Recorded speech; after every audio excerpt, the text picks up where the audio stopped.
Every moment, something is calling for your attention. Notifications, breaking headlines, conversations, and opinions. We live under constant bombardment from competing voices, each demanding our attention and allegiance. Imagine standing in a crowded room where everyone is talking at once. News anchors, influencers, friends, even preachers. Maybe even yourself. Amid that chaos, there's a quieter voice. One that doesn't shout, but still speaks truth. That's what discernment looks like today. The capacity to cut through algorithms, hot takes, and endless digital chatter to perceive what holds weight. This week's verse is 1 Thessalonians 5:21, which calls us to test everything and hold fast to what is good. That raises a vital question for our age of information overload. How do we test anything when everything claims authority? Previous generations never faced distractions like this. Noise today isn't simply the loudness of the environment around us, but information clutter. 30 years ago, there was less clutter. The ways to get information were fewer. A handful of newspapers, a few TV channels, people they knew, and books. There was no Google or AI.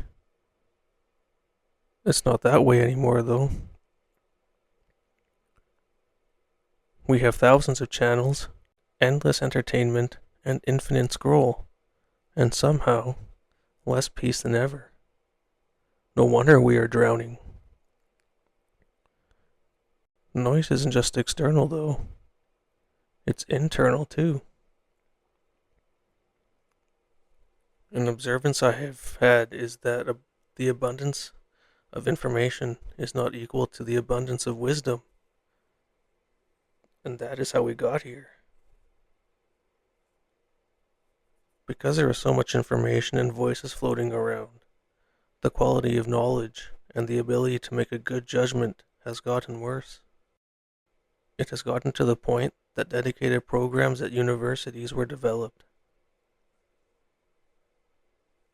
I know, because I took part of such a program that was focused on this problem. The focus was breaking down the complex to make it simple and accessible to the broadest possible audience. We can't navigate the torrent of information we face on a daily basis. Where it can get complicated is when it comes from within yourself. The question is, where is this coming from? I see it coming from a few possible sources. God, the enemy, or self. You can often tell by the fruit. God's voice brings conviction without condemnation. The enemy's brings confusion and fear. Self often brings comfort first and clarity later. So how do we find clarity when even our own thoughts get noisy? What is discernment anyways? Testing, as mentioned in the verse we opened with, isn't a popular word. It draws up a negative feeling a lot of times. It sparked a thought of an exam in school for me. The perspective I prefer is to look at it as an active examination, not passive acceptance. Discernment in its simplest form is the ability to judge well. The Christian context is more involved. It is the perception and the absence of judgment with a view to obtaining spiritual guidance and understanding. I want to distinguish between discernment and two opposite viewpoints: skepticism and cynicism. The person who seeks discernment is doing so out of humility. They have reached the point that they realize they need help, that not all the answers can be found within. The skeptic or cynic, on the other hand, believe fundamentally that everyone is out for their own gain. They doubt or question everything.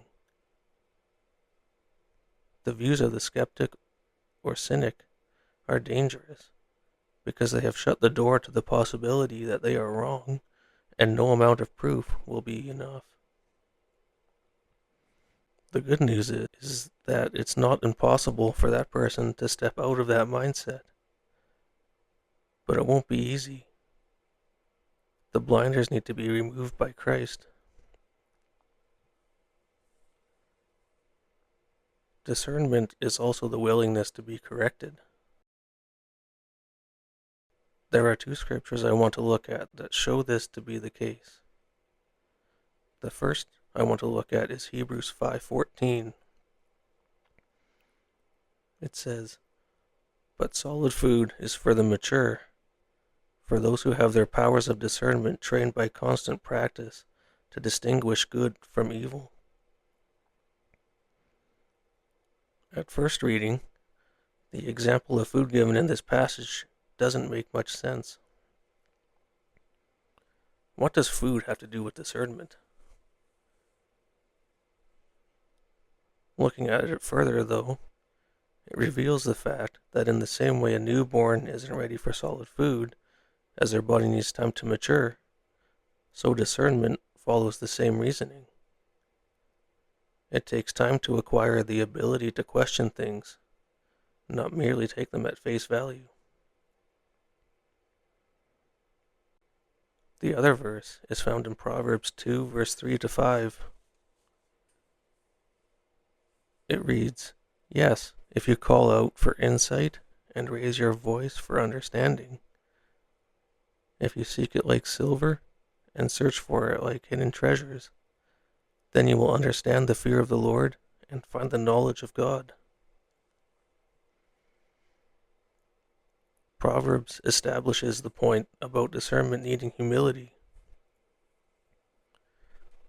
Someone like a skeptic or a cynic figures they have life figured out and don't want guidance, whereas the humble person will seek out insight and understanding as if it were a treasure, because they recognize their limitations.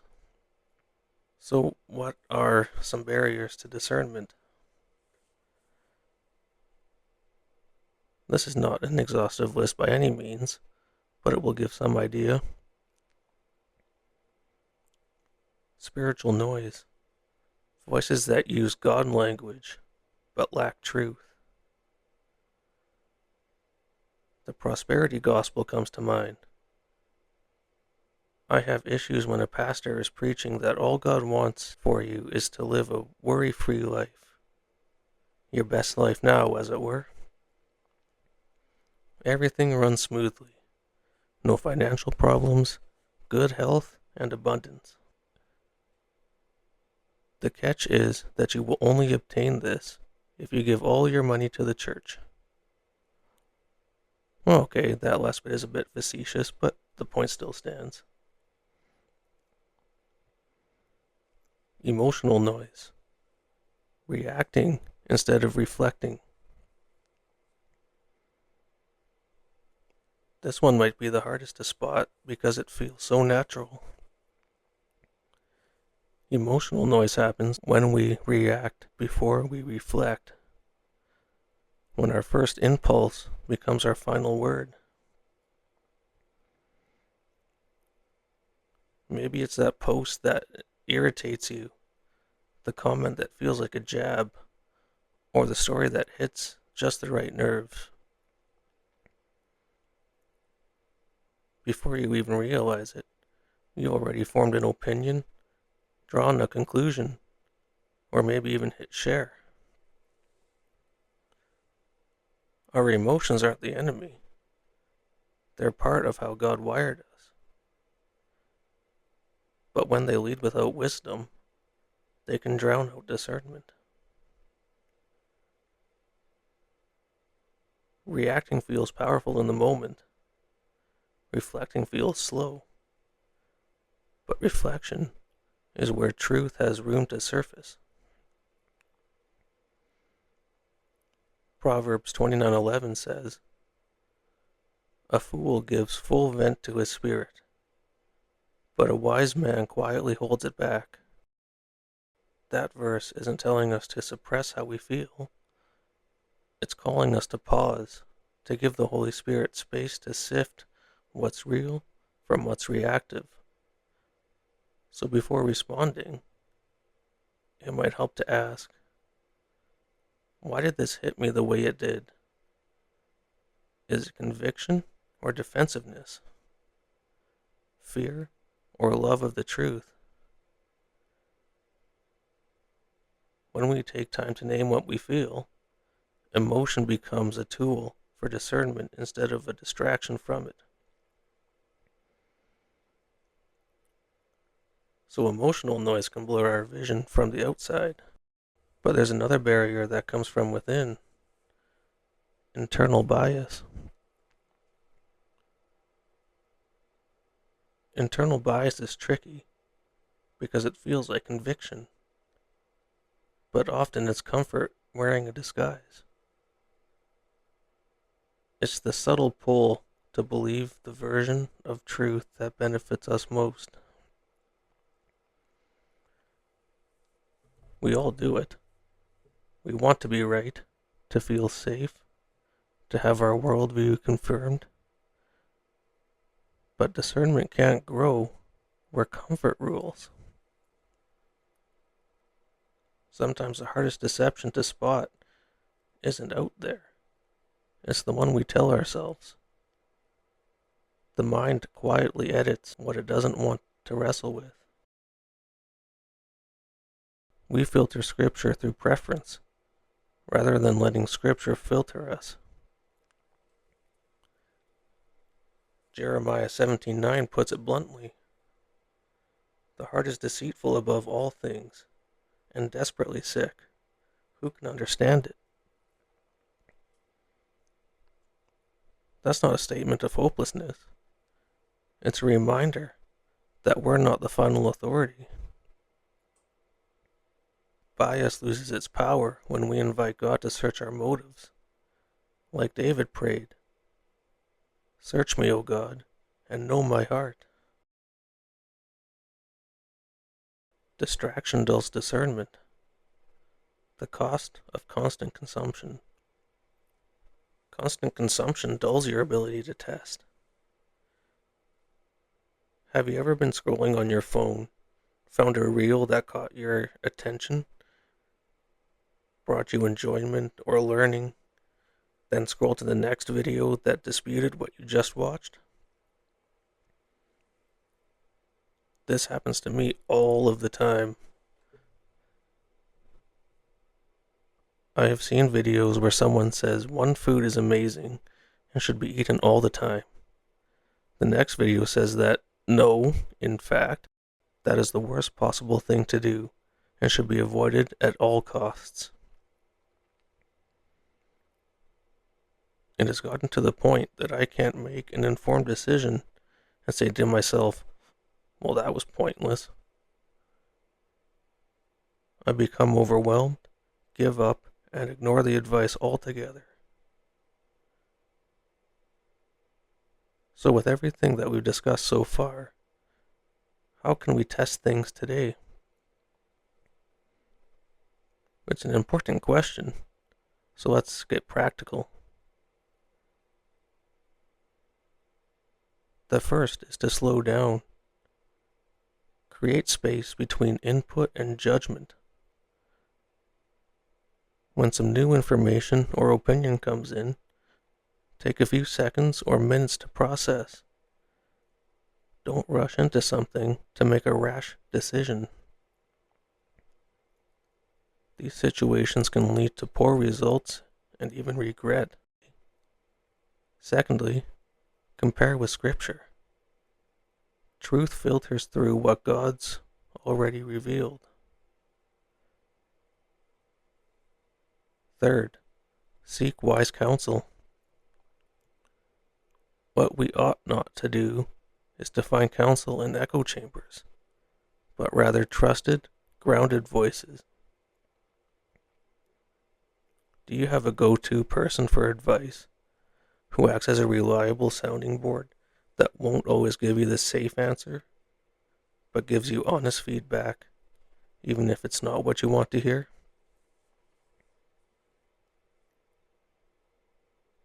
Echo chambers sound great, but they don't accomplish what you want in the long run. Without challenge, no growth is possible. If you go to the gym and never increase the weight or intensity, you'll stagnate, which means progress will stop and motivation dies. Fourth, is you can discern by what is produced. Matthew 7:16 says, "You will recognize them by their fruits."